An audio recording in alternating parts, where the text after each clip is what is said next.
ಇವತ್ತು ನಾನು ಬಂದಿರೋ ಸ್ಪೀಡ್ಗೆ ಗಾಡಿನೇ ಸೀಸ್ ಆಗೋಯ್ತು. ಅಷ್ಟೊಂದು ಸ್ಪೀಡಾಗಿ ಬರೋಕ್ಕಿಂತ ನಿಧಾನವಾಗಿ ಬರ್ಬೋದಲ್ಲ ಅಂತ ಅಂದ್ಬಿಟ್ಟು ನೀವ್ ಅನ್ಕೋಬಹುದು. ನಾನು ಅಷ್ಟು ಸ್ಪೀಡಾಗಿ ಬರೋದಕ್ಕೂ ಒಂದು ದೊಡ್ಡ ಕಾರಣನೇ ಇದೆ. ಏನಪ್ಪಾ ಕಾರಣ ಅಂತಂದ್ರೆ ನನ್ನ ಫ್ರೆಂಡ್ ಇವತ್ತು ಬೈಕ್ ತಗೊಂತಿದ್ದಾರೆ, ಅದಕ್ಕೆ ನಾನು ಸ್ಪೀಡಾಗಿ ಬಂದ್ಬಿಟ್ಟೆ. ಅದ್ರಲ್ಲಿ ಏನಿದೆ ಅಂತ ನೀವ್ ಅನ್ಕೋಬಹುದು. ಡೆಲಿವರಿ ಬೈಕ್ ಕೆಲಸ ಮಾಡ್ಕೊಂಡು ಡ್ರೀಮ್ ಬೈಕ್ ನ ಅಚೀವ್ ಮಾಡೋದು ಅಂದ್ರೆ ಸುಲಭ ಅಲ್ಲ. ಅದ್ರಲ್ಲೂ ನನ್ನ ಫ್ರೆಂಡ್ ಮಾಡ್ತಿದ್ದಾರೆ. ನನ್ನ ಫ್ರೆಂಡ್ ಮಾಡ್ತಿರೋದಕ್ಕೆ ನನಗಂತೂ ಸಿಕ್ಕಾಪಟ್ಟೆ ಖುಷಿ ಆಗ್ತಿದೆ. ಅದಕ್ಕೆ ನಾನ್ ಫಿಕ್ಸ್ ಆಗಿದ್ದೀನಿ, ಯಾರು ಬರೋಕ್ಕಿಂತ ಮುಂಚೆ ಫಸ್ಟ್ ನಾನು ಅಲ್ಲಿ ಇರ್ಬೇಕು ಅಂತ ಅಂದ್ಬಿಟ್ಟು ಎಕ್ಸೈಟ್ಮೆಂಟ್ ಅಲ್ಲಿ ಜೋರಾಗಿ ಬಂದ್ಬಿಟ್ಟೆ. ಯಾರಿಗೂ ಇಲ್ಲಿರೋ ಫ್ರೆಂಡ್ ನಿಮ್ಗೆ ಇದಾರೆ ಅಂತ ಅಂದ್ಬಿಟ್ಟು ಕೆಲವೊಂದ್ ಜನ ಅನ್ಕೋಬಹುದು. ನನ್ನ ಬಾಯಿಂದ ಇವ್ರು ನನ್ನ ಫ್ರೆಂಡ್ ಅಂತ ಹೇಳ್ಸ್ಕೊಂಡಿರೋರು ತುಂಬಾ ಕಮ್ಮಿ. ಅದರಲ್ಲಿ ಫಸ್ಟ್ ಪ್ಲೇಸ್ ಇವ್ರದ್ದು. ಅವ್ರು ಅಚೀವ್ ಮಾಡಿರೋದನ್ನ ನೋಡ್ಬಿಟ್ಟು ಉರ್ಕೊಳ್ಳೋರು ಜಾಸ್ತಿ ಜನ ಇರ್ಬೋದು, ಆದ್ರೆ ಅವ್ರ ಮುಖದಲ್ಲಿ ಖುಷಿ ನೋಡ್ಬೇಕು ಅಂತ ನಾನು ಅಲ್ಲಿಂದ ಇಲ್ಲಿ ತನಕ ಬಂದೆ. And congratulations bro.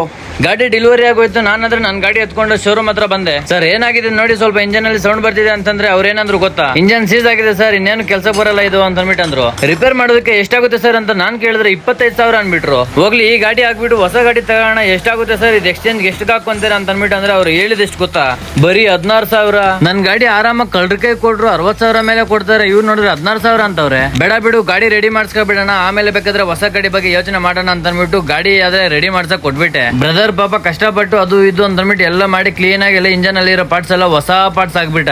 ಅಂತೂ ಇಂತೂ ನನ್ನ ಗಾಡಿ ಅಂತೂ ಸಿಕ್ಕಾಪಟ್ಟೆ ಚೆನ್ನಾಗಿ ರೆಡಿ ಆಗೋಯ್ತು. ಹೊಸ ಗಾಡಿ ಹೆಂಗಿದೆ ಅದೇ ತರ ಇದೆ. ಸರ್ ಬಿಲ್ ಪೇ ಮಾಡ್ಬೇಕು, ಬಿಲ್ ಪೇ ಮಾಡಕ್ಕಿಂತ ಮುಂಚೆ ಟೀ ಕುಡ್ದ್ಬಿಟ್ಟು ಹೋಗಿ ಅಂತ ಅಂದ್ಬಿಟ್ಟು ಅಂದ್ರು. ಏನಪ್ಪ ಇವ್ರು ಪ್ರೀತಿ ಅನ್ಕೊಂಡ್ರೆ 20,000 ಬಿಲ್ ಹಾಕ್ಬಿಟ್ರು. ಬಿಲ್ ಪೇ ಮಾಡ್ಬಿಟ್ಟು ನಮ್ ಗಾಡಿ ಯಾರಾದ್ರೂ ತಗೊಂಡಿದ್ರೆ ಆ ಮ್ಯಾನೇಜರ್ಗೆ ಅವ್ರ ಕೈಲಿಗೆ ಕೊಟ್ಟು ಸ್ಟಾರ್ಟ್ ಮಾಡಿ ಅಂತ ಅಂದ್ಬಿಟ್ಟಂದೆ. ಗಾಡಿ ಅಂತೂ ಫೈನಲಿ ಡೆಲಿವರಿ ಆಗೋಯ್ತು ಒಂದೇ ದಿವಸದಲ್ಲಿ. ಮೊದಲಿಗೆ ಸೌಂಡ್ ಹೆಂಗಿತ್ತು, ಇವಾಗ ಸೌಂಡ್ ಹೆಂಗಿದೆ ಅಂತ ಅಂದ್ಬಿಟ್ಟು ನೀವೇ ಕಾಮೆಂಟ್ ಮಾಡಿ. ಇವಾಗ ಮೊದಲು ಬರ್ತಿದ್ದ ಸೌಂಡ್ ಹಾಕ್ತೀನಿ ನೋಡಿ.